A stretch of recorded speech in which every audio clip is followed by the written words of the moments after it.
You're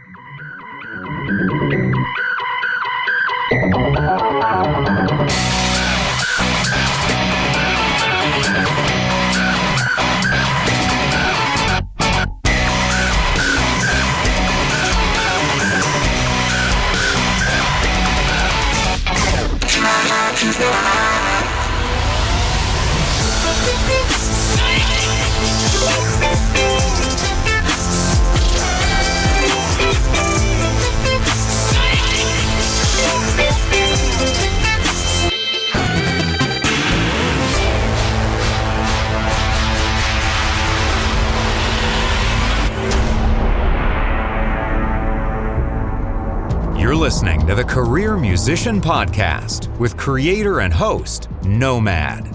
With 20 plus years of experience in the music industry, Nomad has done just about everything to earn a living as a career musician. From being music director to celebrity artists, playing iconic arenas and stadiums, composing for film and TV, and even playing your average local club gigs, he's done it all. Nomad's mission is to empower musicians across the globe with strategies for a sustainable career while blasting stereotypes, and to bring you tried and true wisdom from his colleagues in this crazy business we call music.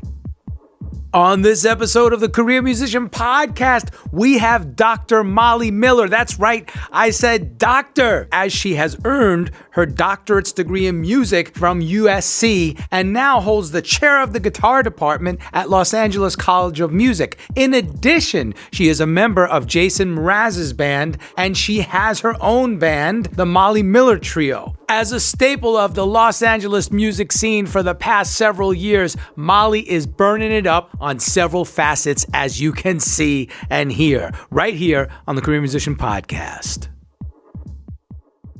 Welcome to the Career Musician Podcast, Molly Miller. Dr. Molly Miller. Thank you for having me. Happy to be here. Yes, absolutely. I was just talking about our mutual friend, Charlie, who hooked us up. Yeah, Charlie is the man. Yes, Charlie Wyman, thank you so much for this connection. Okay, lots to cover, so I'm just going to get right to it. I'm excited. I don't even know what to expect, what you're going to ask, what's going to happen. It's all fun. It's all good. Cool. So what inspired you to become a musician? What's the bug that bit you? You know how it all bites us at some point, right? Yeah, like a few things in my life. It feels like it wasn't exactly a conscious decision, but something. So I'm the middle of 5 kids. And when I was 7 years old, my parents were like, hey, you're starting a band. And I was like, okay. They're like, you're going to play guitar. I was like, all right. And it wasn't like, it was this like, no, please let me play guitar. I've been dying to, like that kind of story. They were just like, here's your guitar. And I was playing my dad's old guitar. And then shortly after got like a Yamaha Pacifica. And I was so excited. It was my guitar. Yeah. And I'd say from 7 to 14, it wasn't exactly like my choice. And it wasn't like I was like, cool, I play guitar.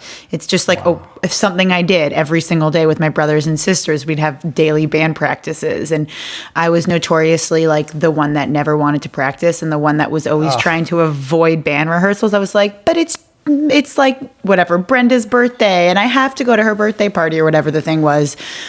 But then as I got into high school, I kind of realized, I was like, wait, I actually really like doing this. It was, yeah, there you go. Jimi Hendrix was the one that made me realize guitar is cool.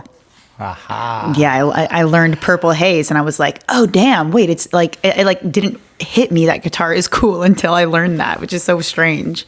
I'm sitting here with a huge grin because as you're telling me this, my daughter is 13 and she's going through the same thing with piano. Oh, cool. And I keep telling her, come on, honey, you can, she's playing Bach Invention in D minor, Invention number 4 in D minor. She's crushing it, but she doesn't like it. I'm like, oh, honey, come on. So it's interesting when we find that moment that inspires us. Totally. Yeah, that was my first moment. And then I slowly just like got more and more into it. It wasn't like I had to do like jazz band in school and like band practice with my family. It wasn't like I had to. Instead, it was like I started seeking out my own opportunities. And the other like big aha moment was I went to Berklee College of Music for a summer. I did like a 1-week summer guitar sessions. And that was like a very emotional week for me where I was like, this is what I want to do the rest of my life. And I was like 16 years old at that point. I was just going to say the age. Okay. Yeah, that's the perfect age. Oh my God. Yeah. I was like, I finally make sense in the world. Right. That's right. Yeah. That's right. It's like upon discovering, at one point, I discovered Paganini, the violinist composer, Yngwie Malmsteen, Pat Metheny, and Wes Montgomery all in like the same week. Yeah. And I'm like, what? Like, totally. how does this happen? This is amazing. Yeah. Yeah. You just need like that thing that hooks you, or there's a lot of things that can hook you, but yeah. All right. Absolutely. Well, I love that.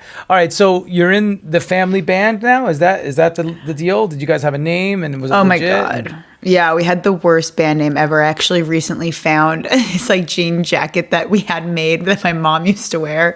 Our band name was Underage. This was like early internet. If you looked up like, whatever. So it's not cute. It was now it's kind of funny looking back. But yeah, we were Underage. And so for like, I'd say like 7 years, it was like every day we practiced. We gigged all around town. We used to play like private parties and street fairs, random things. Yeah, That's awesome. That was my childhood. That's hilarious. See, as a parent, that's cute. But actually, the name is kind of like, oh, wow, that's kind of weird. You don't want to say. No, it's weird. But as a parent, speaking about your children, you're like, oh, that's so cute. I wish my parents had better judgment and didn't let us have that name. But also, whatever, Yeah, it was great. That's awesome. Yeah, it was a great way to grow up. It definitely, that was my childhood. Like spending time with my family, yelling at each other in band practices. Right. All right. So check this out. From Jimi Hendrix really inspiring you to push forward, and that camp at Berkeley to becoming a doctor of music. That's a huge deal. At USC, you got your doctorate in 2016. Is that right? Yeah. Actually, I have to think. I graduated 11, 13, 16. Yes. Yeah. So what a trip, right? Tell us about that trip. How did that journey all play out? That's a big accomplishment, like I said. Yeah, it's funny that when you just do something, it's kind of hard to be like, whoa, I don't know. Right. Yeah, so at that time when I was 16, I went to Berklee College of Music, and I was like, oh my God, I want to be a musician. But also like I was a good student, and I wanted to have options, if you will, as like... but I wanted to go to a conservatory that also had a strong liberal arts program. In USC, I was like, I want to go to USC. And that was my focus the next 2 years, making sure I got into USC. And not just that, but that I had some form of financial aid going to USC. So I focused super hard on like practicing and making sure my audition was good and like doing well on the SATs, all these things that felt like huge deals at the time, that was like the center of my universe. And then, I went to USC, and as I was finishing my undergrad, like I was gigging when I was at USC, but not a lot. It'd be like a couple times a month, a few times a month. They'd be like rock bands with friends, or like some jazz casuals around town. Cause I grew up in LA, so I always had some connection. So I was fortunate in that way, where it was like, all throughout college, I had gigs like for meeting people at USC, but also for my connections back home. That's perfect. I was going to ask you about that, because juggling a gigging life and a school, a workload at school can be pretty intense.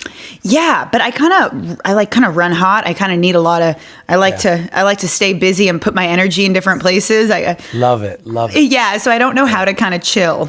Yeah. So like I was like, in undergrad, teaching, gigging, just like trying to keep it all together and get better at guitar. And then as I was graduating, I was like, I'm done. I'm just going to be a musician and do my thing and tour and live my life. And my family, once again, my family is very influential in my life. They were like, we really think you should get a master's, Molly. Like, if you're going to do music, you should just like go in and do more.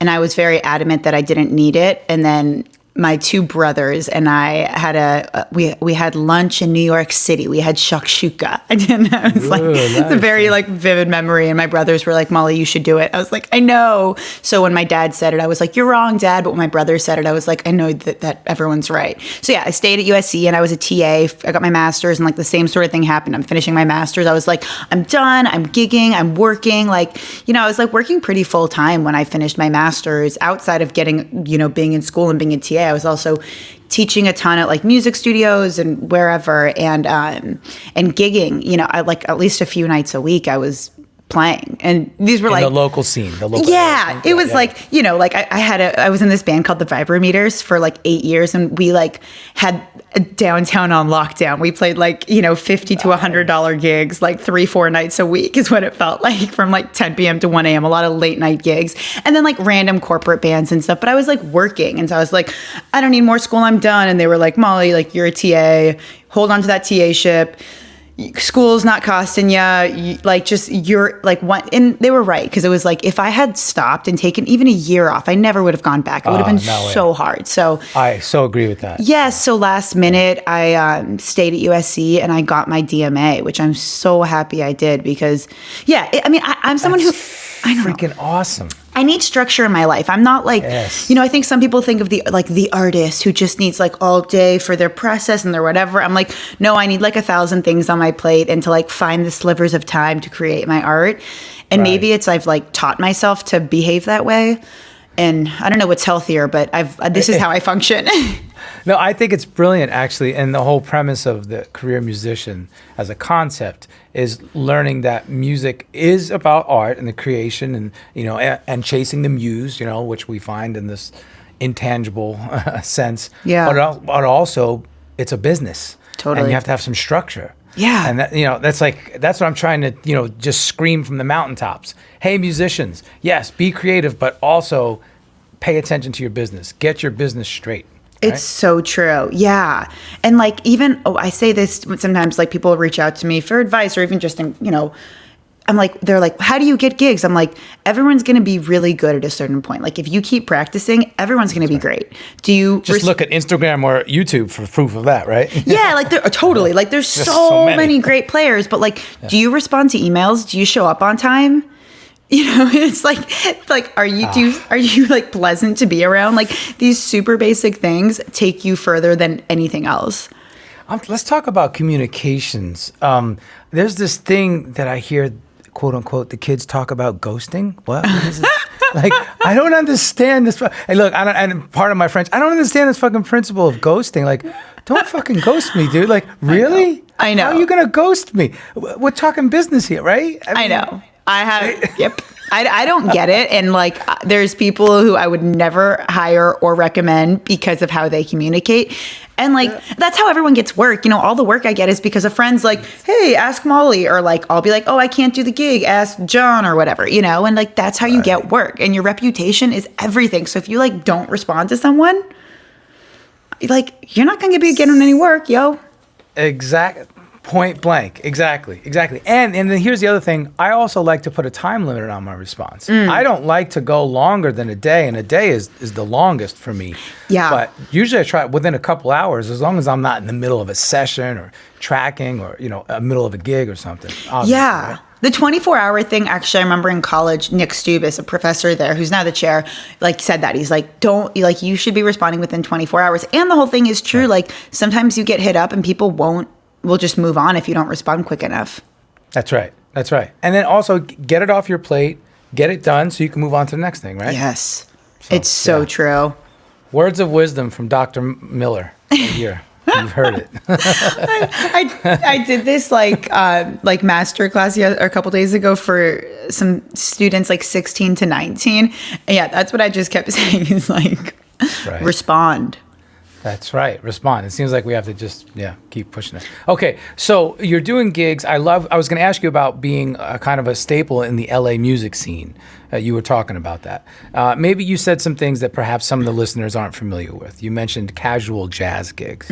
Let's talk about what a casual date is. It's not a romantic thing. Oftentimes the old cats and players used to call it a date, right? Oh, I did this date over at Warner Brothers. You know, right? You hear Tommy Tedesco talk about that kind of stuff, right? So let's talk about casuals and all that, and you know, the gigs and here in the local scene.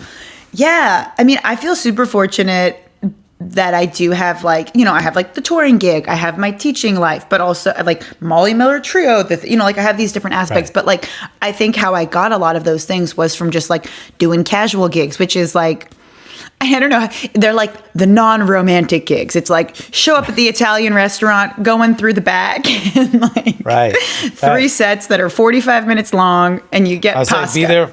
Yeah, right. And be there for 4 to 5 hours, right? Like it's Totally. a long night usually. Yeah. You get like $100 and like they're not that whatever. But like they also are the gigs. It's like where you learn how to play. At least for me, and I think most players, you gotta pay your dues. It's like, of course we all want the sexy gigs, but in order to get the sexy gigs, you gotta pay your dues. And sometimes those casual gigs are so fun. Like I play every Monday at Perch, but obviously we are in COVID, so there's not a lot of live music, but for like 5 years, every Monday I played at Perch. And this was like a casual gig I love. It's just like you show up, you play 7 to 10 with my friends, we get food, we get some money, we have a good time, I learn, I get to practice, but not just practice, I get to play, like that's what I was thinking about today. I was like, God, I miss just like playing tunes for like hours every week with other people. Yes. That's so funny. And oftentimes those gigs, these casual gigs we're talking about, I actually think of them as rehearsals, paid rehearsals, right? Totally. Like my wife and I were in a band, a duet together, and we always joke with one another, we never rehearse, we rehearse on the gig. Because there's something about the magic. It's like you're like, oh shit, okay, we don't want to be late. We got all stuff. Okay, we got the kid taken care of. Now we're gonna go do the gig, right? You get there, you're like, okay, now what? Glass of wine, play. Yeah. I miss it so much. Right? Just figure it out. And that is the best. That's when you really get to the nitty gritty, right? It's really true. Yeah, I was saying that to a student today. I was like, go play these tunes with people. I was like, that's how you learn. Like, you can sit in your bedroom for hours and hours and hours learning songs and whatever, but like, it doesn't mean anything until you're actually doing the thing.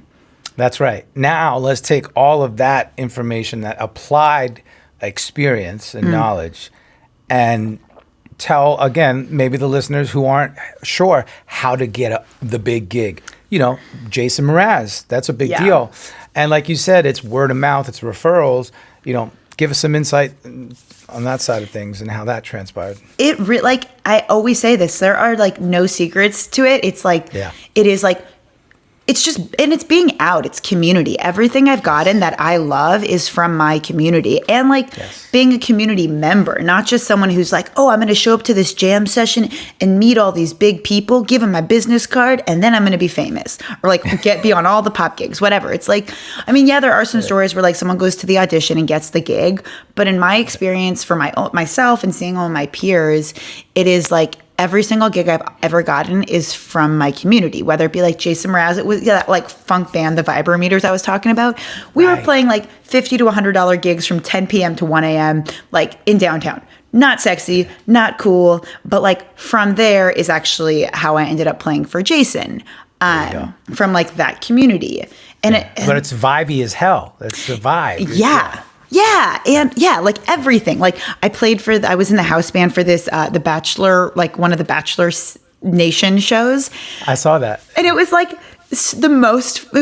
I did it in like February and it was so much fun. And I got that from from a drummer on a casual gig that like, once again, they're like, hey, do you want to go to do this random gig for like not that much money? And it's kind of like, yeah, sure. Yeah, I'm free this afternoon. I'd rather play than not. And it sounds fun. Like my kind of theory is, or my like, I always think like, say yes and try everything once. And if it's not cool, don't do it again.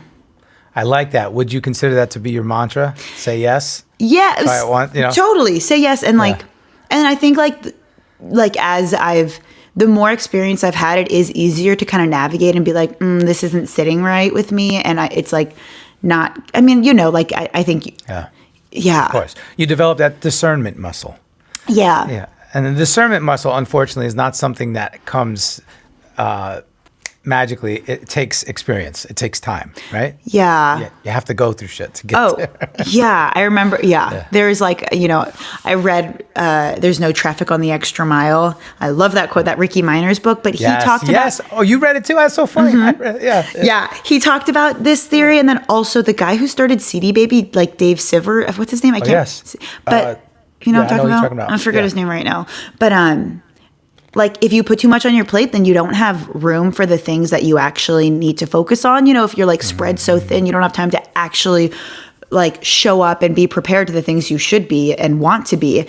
So the whole concept of like hell yes and fuck no, if it's like anywhere in the middle, you just are like, sorry. If you're like kind of gray about it, be like, that's not okay. That's not sitting well. But if you're like, yes, then it's a yes. If you're like, no, I love that. That's really good. Yes, that's a great little barometer to measure things. Yeah, I try to live that way. That's good. That's good. I love it. Okay, so tell us, speaking of all of this regimented, practice and studies and this and that, different jobs and gigs, and I want to get to all of it in your band. What's a day in the life like for Dr. Molly Miller? Before COVID? Yeah.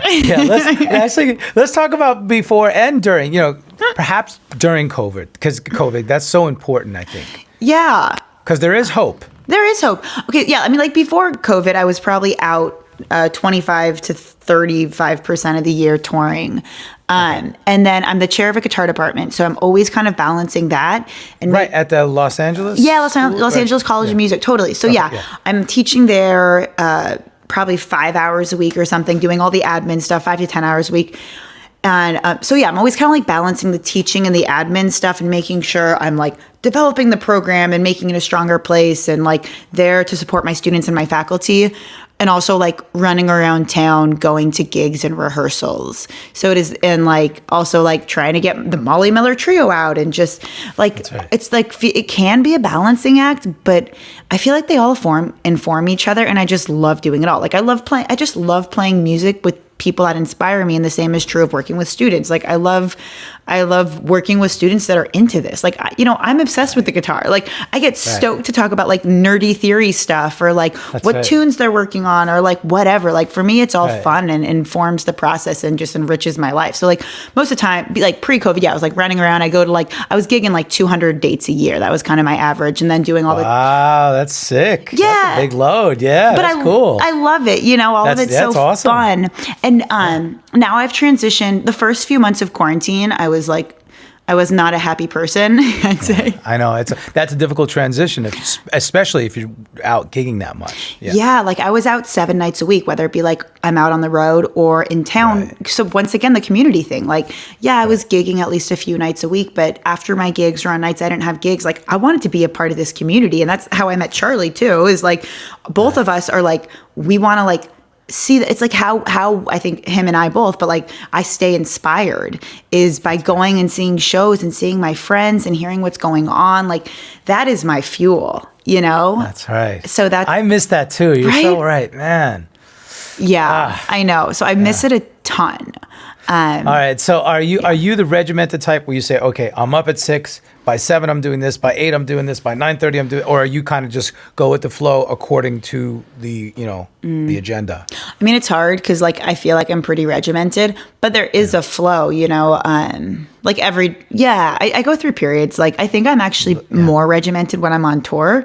I'm like I don't like to consume very much alcohol. I like to wake up and make sure I get I guess I'm pretty regimented. I feel like anyone listening to this who knows me would say I'm lying because I'm very regimented, but it's not like at 8 to 10 this, 10 to that. Like this morning I woke up at like 7:30 and I was like, oh, I should practice for a couple hours, but like I got sidetracked by doing emails and stuff that I had to do. So it's also, but my practices, I like those to be very free flow and just like connect with my guitar, and I'll do. You do? Okay. Yeah. So for unless like sometimes I will have like, I have to learn these songs, I have to do these things, but I like my practices to be pretty organic, of like playing tunes and learning songs and doing transcriptions and metronome work and just connecting with my instrument. Like I think that state is really important. I hate feeling frantic while I'm practicing. Good points. So this is so interesting because I've always been super regimented and super square, and all of my friends who know me are like, oh yeah, dude, you're just way too uptight when it comes to that. Scheduling and all that stuff. So I've always tried to adhere to like a practice regimen that's pre-planned and outlined and it's timed and everything, right? And then now I'm starting to go the other way. I'm like, no, I'm not even going to say I'm going to do this. I'm just going to pick up the guitar and see what happens. Cool. Right? How's that going? How does it feel? Much better. But here's what happens. Okay. This is why I don't really practice, because then I start composing. Why is that bad? It's not bad, right? Exactly. See, I had to tell myself it's not bad. Yeah. I don't know, because then I'm like, well, you should have been working on your Spanish Phrygian, your Lydian dominant, your arpeggios. I mean, here. I don't know. I feel like... But you know what I'm saying? I do know what you're saying, because I think I had to like untrain myself to behave that way. Because in college, it was like Like I am practicing. I have to learn these scales and these arpeggios. Oh my, and then like it felt like this frantic thing where my brain and my body, like I wasn't actually taking the information. What's the point of playing music is to like, for me, like a big theme is like being joyous and expressive and connecting. And like the more I think you create your practice sessions like that, the more they actually go on to your gigs like that. And just you as a human, like I think it's all very fluid. I had this like, Bruce Foreman is the person who helped me kind of come to this realization that like we are not practicing. We are always playing. There is no such thing as practicing. And I like that. Yeah. And I get real frantic and chaotic but like I'm trying to always fight that. Right. Because I think I'm not only like, I'm such a better musician, and even like in my practice sessions, like I think my best practice sessions are when I'm like calm and I play a tune, I listen to myself. I play a tune, like, and I record myself and listen back. Okay. And like focusing on just like connecting with my instrument and being musical. And then if that's the focus, then I always play so well at my gigs when that's the focus is music. Cause we get so caught up in like the right scale or the right sound. And I was talking about like this George Benson solo today. I was looking, my student transcribed it with George Benson. No, actually it was Isaiah Sharkey. Sorry. I'm mixed. Okay. So, there you go. And he was like, but it was like in reference to some, like a George Benson lick. Yeah. And over an F minor chord, he played like a flat 5 and he was like, but what, it's like, but what scale? I don't know. And I'm like, I could have been like, well, it's Dorian sharp 4. Also, it's like, it just kind of sounds cool and bluesy and tense, It's just vibey. Yes. That's right. Wow. I don't know. This is a good point because, funnily enough, when I'm so regimented, I was so regimented practicing, but when then I go to the gig, I don't think about music at all. I don't think about it at all. I close my eyes, put my head back, and just play whatever the hell comes out. Yeah. Right. So that's right. So I like your methodology. Yeah, but everyone has such a different process, and that's why sometimes I struggle when people be like, well, like, what should I do? And I'm like, I'm not like, I don't know. Hell if I know, it's like play a lot of guitar. Don't be an asshole. Thank you. See, that's it. These are the principles. And then you listen to Guthrie Govan or you said Isaiah Sharkey, and you hear these players that it just seems like the technical abilities are so.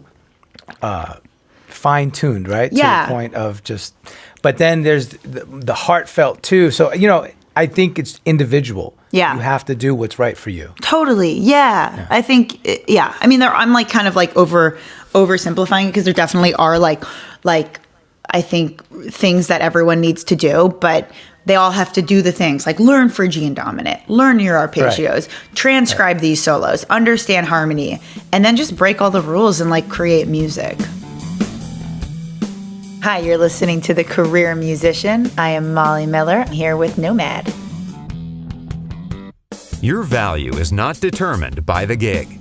Learn more by listening to the Career Musician Podcast, streaming everywhere. Subscribe to The Career Musician on Apple Podcasts. There you go. I love it. All right. Let's talk about you. You have a new album coming out, right? Yes, Charlie's been helping me with it. Yeah, so he's been telling me about that. Oh my God! Actually, I think exactly 1 year ago today, I was at United with Jennifer Condos, Jay Bellerose, and Mike Persante. And like you couldn't get any better musicians to play. Oh my God, I know. Those are like some heavyweight cats. I know. Yeah, they're my trio. They're my peeps. So yeah, they're 3. Yeah. So I know. I was emailing with Jen. We've been working on some like cues and stuff remotely. Nice. But so we have a new album coming out, Molly Miller Trio with Jay and Jenna are the band, and I and Mike Persante, who Jay calls like the 4th member of the band, engineered it and mixed it. He's pretty incredible. And then Lurson Mastering, they mastered it. Gavin Lurson and Ruben Cohen, they're awesome.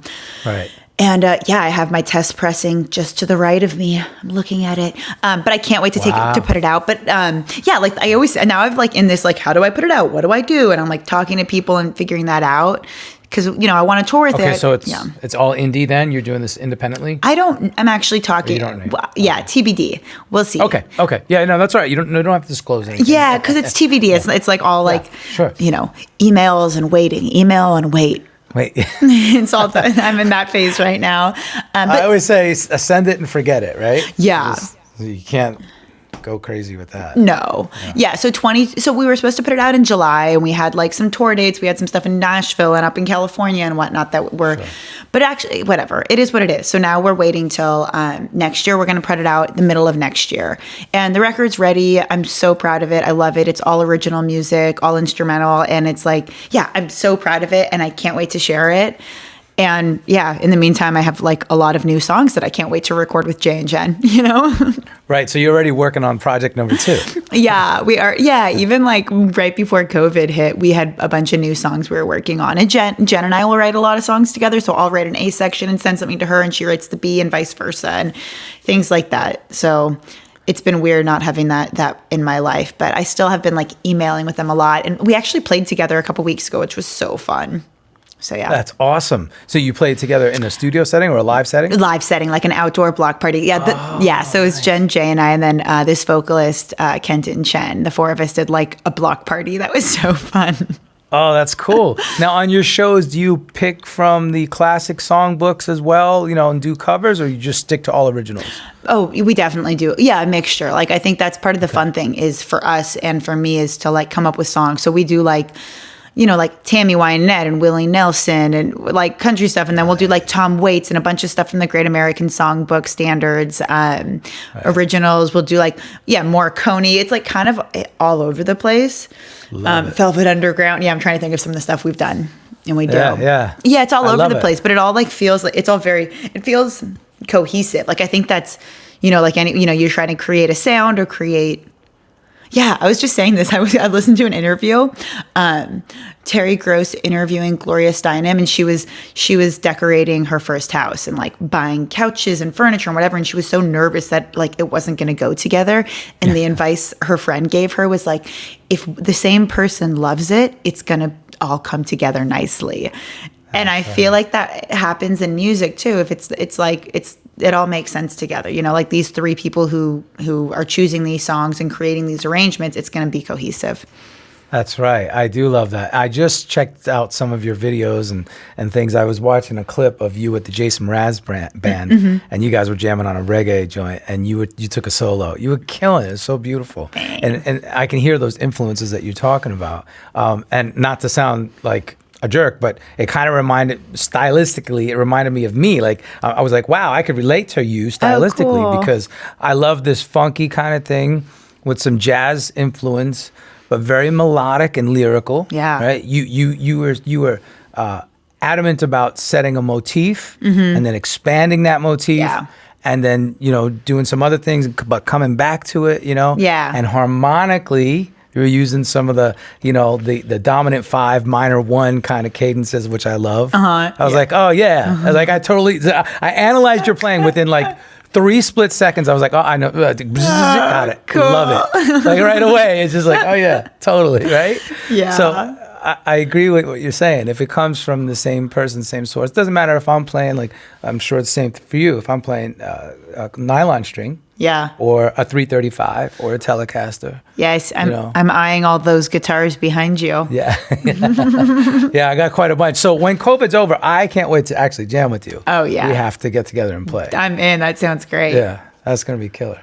All right, so how do you, look, so think of this as you're not yourself. You're an outsider looking in, okay? You're a listener. You could, anywhere around the globe, maybe you're a young, aspiring career musician, and you're looking and listening to this, and you're saying, gosh darn, Molly Miller is so freaking successful, right? And this person is saying, well, I wonder, can I be that successful? How do you define success, and what do you tell that person?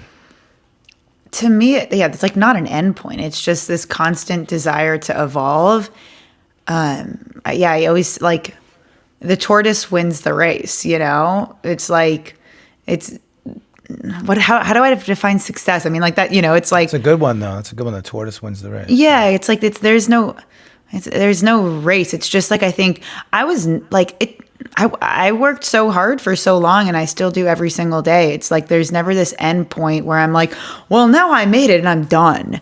And I think like that's actually how like that's when you give up. That's when you stop. That's when, if you think you've made it, you're wrong. Like, I don't know. I think it's just like waking up every day and being inspired to work harder and grow, and not like even necessarily like, okay, I want to play with the biggest pop star and be the biggest this and that. And it's just like this focus on just like, you know, hovering over a goal. And it's like, it's not a straight line. It's kind of like, you know, you're moving towards a direction. It's just like, that's right. Yeah. It's like I think especially now there's this like obsession with things happening super quickly, you know, like lose 10 pounds in 10 days and like whatever, you know, like learn the entire fretboard in just 7 minutes, like these like absurd things. It's like, how does that make any sense? It's like for all of us, I'm always having to remind myself, like, it's such the process. Like it should just be this joyous thing that, and if you're enjoying what you're doing, then you're successful.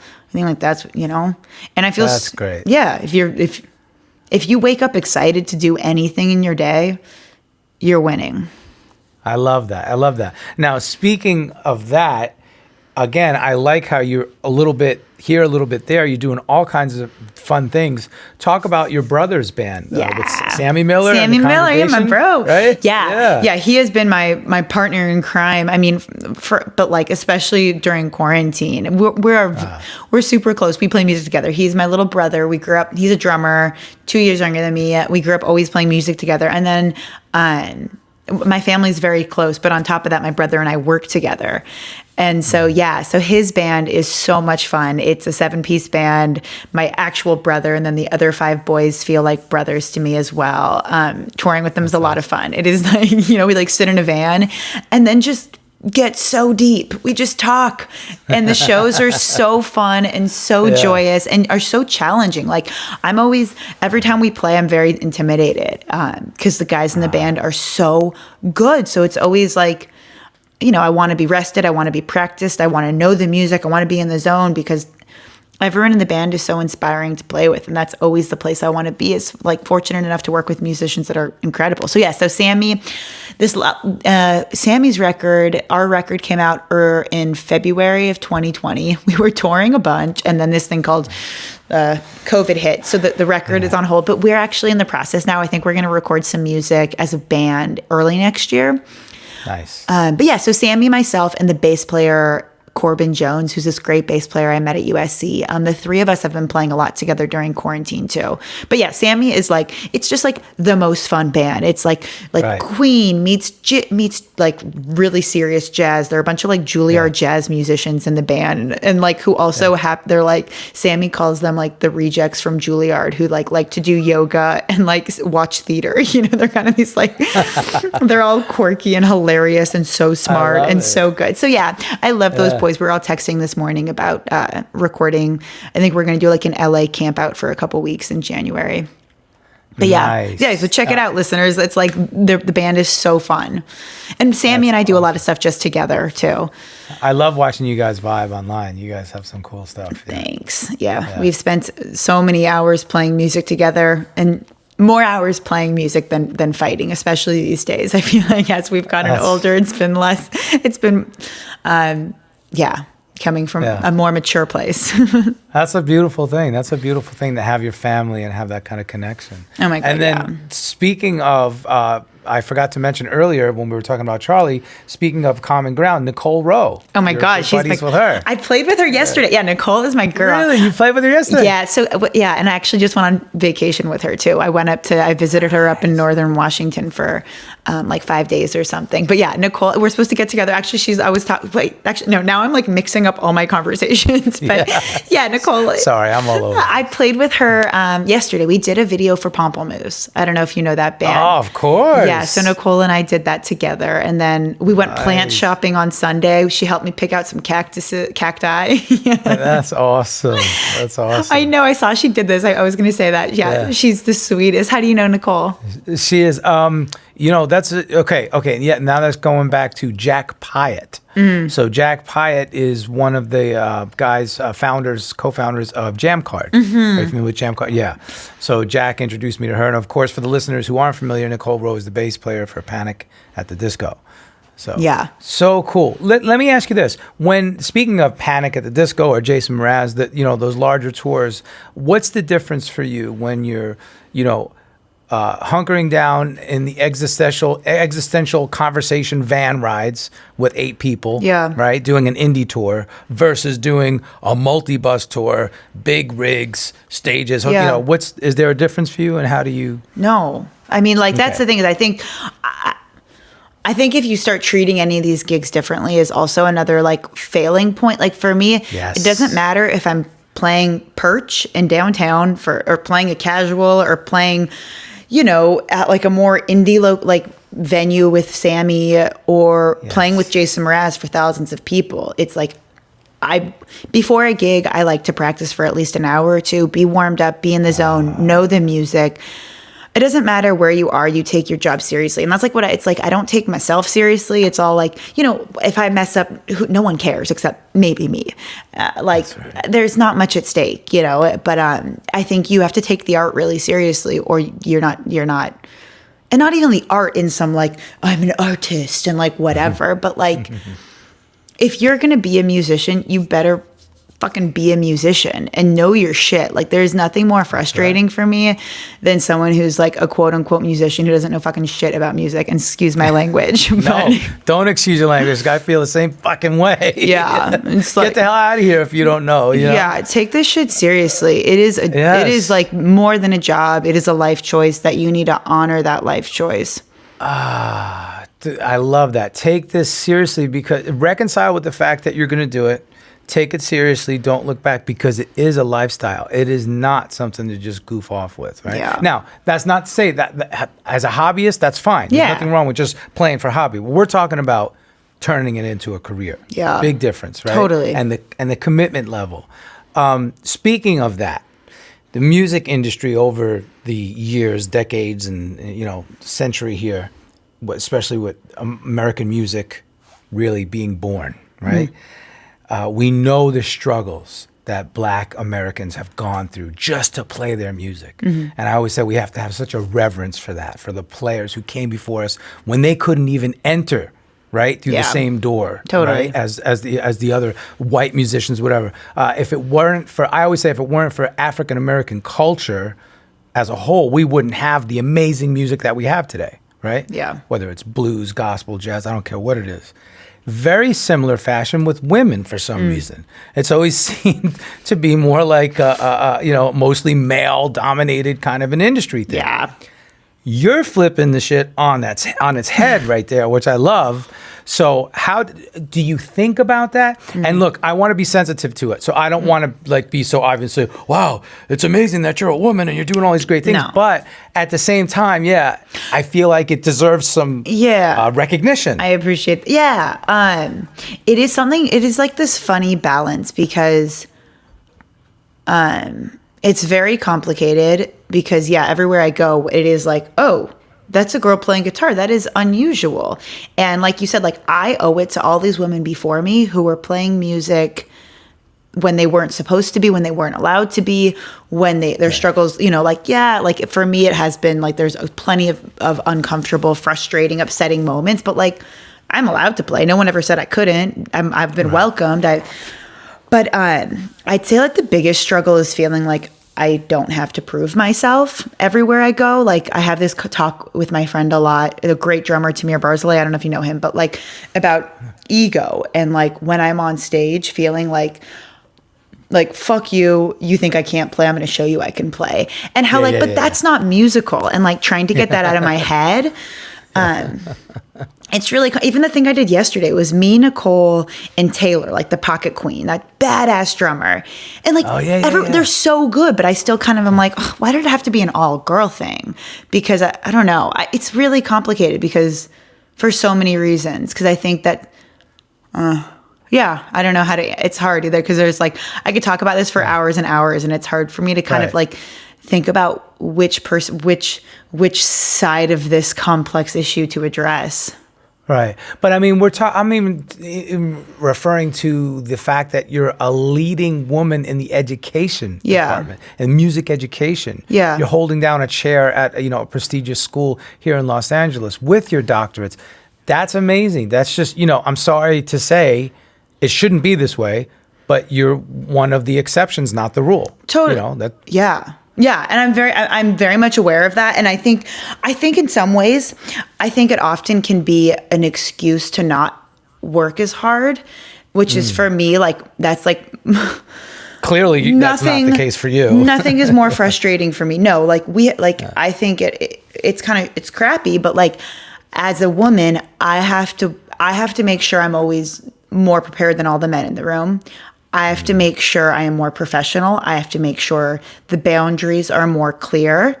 There's a lot of things that I have to be aware of that men definitely don't have to be aware of. Even I was talking about this with Nicole last week, how you're perceived just on a gig and having to very clearly be I'm not trying to have sex with anyone here. So stop, no, the way you dress, the way you interact.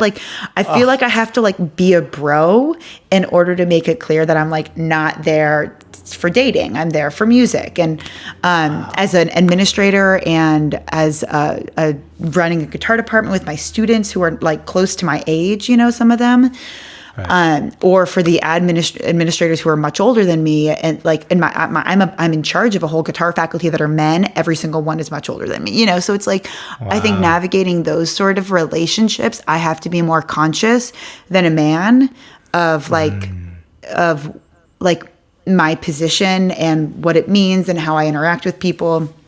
And it's a bummer, but also it is it's the only experience I know. And I love this experience. So what am I going That's really cool though. I mean, wow, that's so neat. Again, you're a maverick. Look, you're just crushing, you're blazing a brand new trail. So, kudos to you for that. Thank you. But I do have to say, I do owe it to other women. It was for Jennifer Condos. God, I was probably a lot. Sister is at a Tharp, Mary Osborne. There's so many women before me who had to deal with way worse things. And I get plenty of frustrating comments and I want to slap a man or a woman for some of their comments.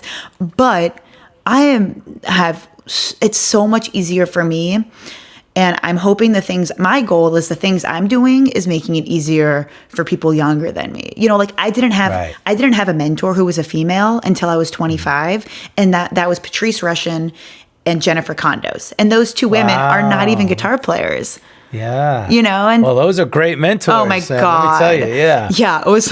Yeah, they're incredible. I got to work with Patrice while I was at USC, and then Jen and I became close friends outside of the school, and just she's my best friend and my mother and my mentor, my music mommy and my dear friend and all of it. Yeah. I love that. That's so cool. Okay, so Charlie mentioned something to me about, hey, ask her about her love for matcha. Oh, I was scared. I was love for... no, and we're just sitting here talking about all this. No, sorry. I didn't mean to scare you. It's funny. Oh my God. Yeah, she loves matcha. Oh so yeah, I am a matcha queen. I just take it real serious. I take my matcha seriously, just like my music. Yeah, I'm trying to cut down to one a day instead of two. But before COVID, I think it was a habit from touring and being overly tired. So I'd have 3 matchas every day. Gotcha. And I'd enjoy the caffeine buzz quite a bit. But yeah, I just I like kettle matcha, Shinmi, that's my favorite, but I don't want other people to it sells out sometimes. So scratch that. Don't buy my matcha. And also Matchaful. Those are my 2 matchas. I have my whole system. I have just a water with a splash of oat milk. I have my foamer. I have my whisk. I have my sifter. Yeah, I have that is serious. I know, I travel with it too. I have a very serious setup. I have a setup at my parents' house because I go there, especially, during COVID, I've been there a bunch, and 12 setups at my house, my travel setup. Yeah. 12, are you exaggerating when you say 12 setups? Probably 4. Okay. Wow. That's still pretty serious. Yeah. Are you the same way? Are you the same way with guitars and gear, or are you kind of simple with gear? I'm very, I mean, I think I'm simple. My 335 and my Telly are my 2 babies. Yeah. But I have a lot of guitars, like just behind the screen. There's like, I'm looking at yours. It's like the same kind of thing. There's just like, so many guitars all around the house. I have so many pedals, but I kind of have like the go-to pedals that I like. I have I like my Princeton. I like my Princeton 335 Ortelli with like a simple pedal board. Like I love some Earthquaker devices, Chase Bliss Audio, Keeley. Like I have like a few that I just like go to. But it's fun to have the options. It's like, I think, how like when it's like, I always think of like books, like it's nice to have a lot of books around. You just feel like smarter having a lot of books around. And I think the same thing is true of guitar with like a bunch of guitars around. There's just like this warm feeling I get in my heart.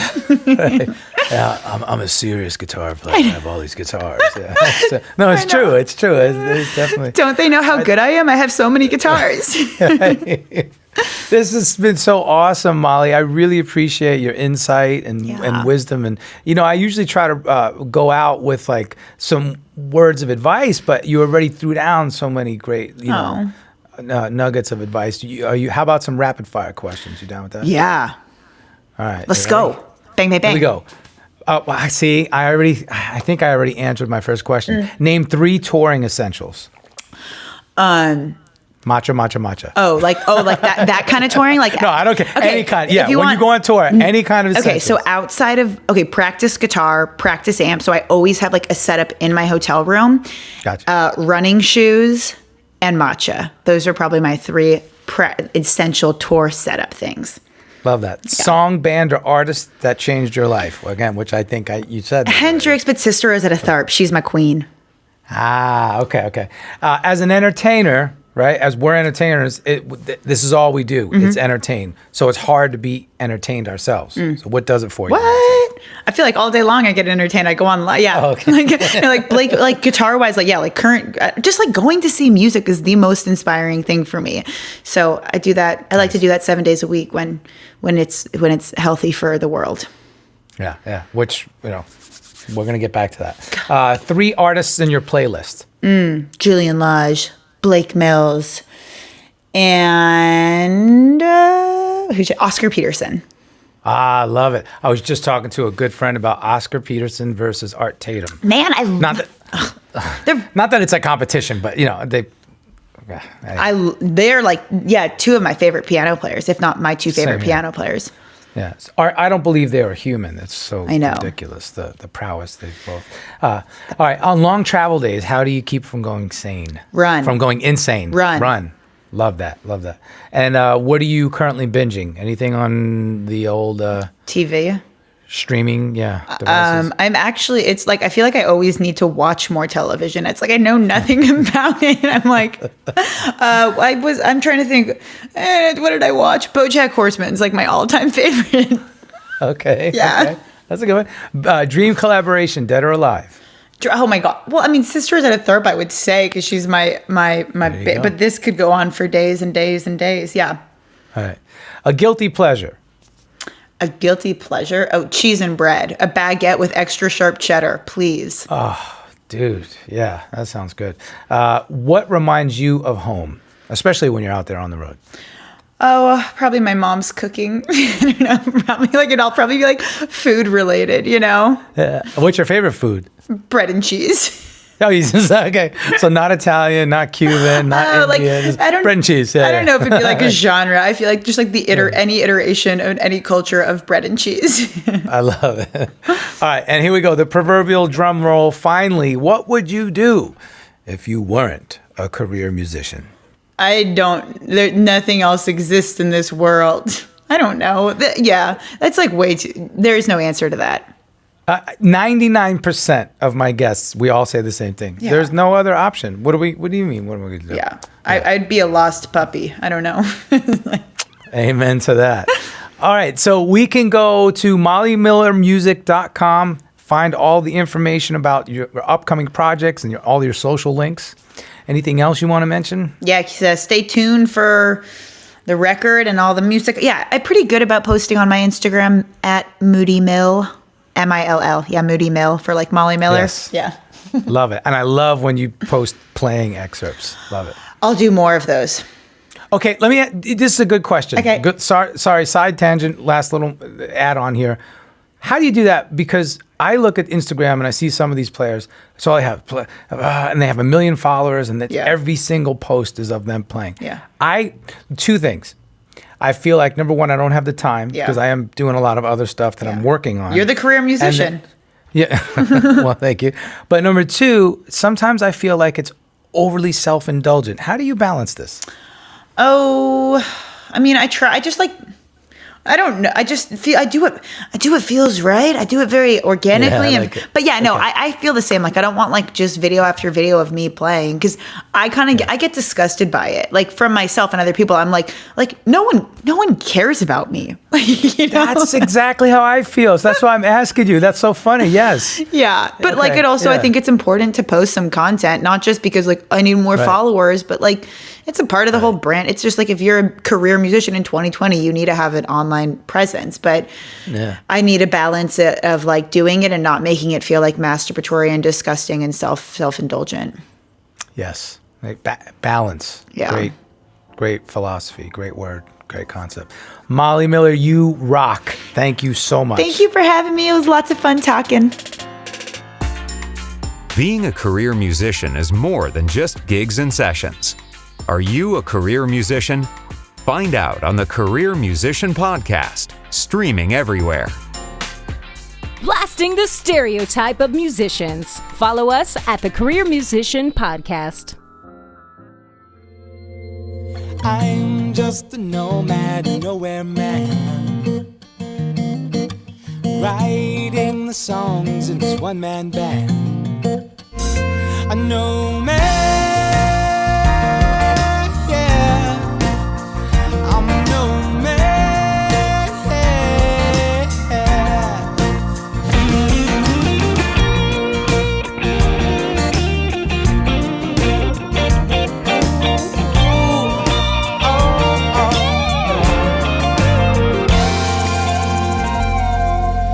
Hush now, darling, you'll be fine.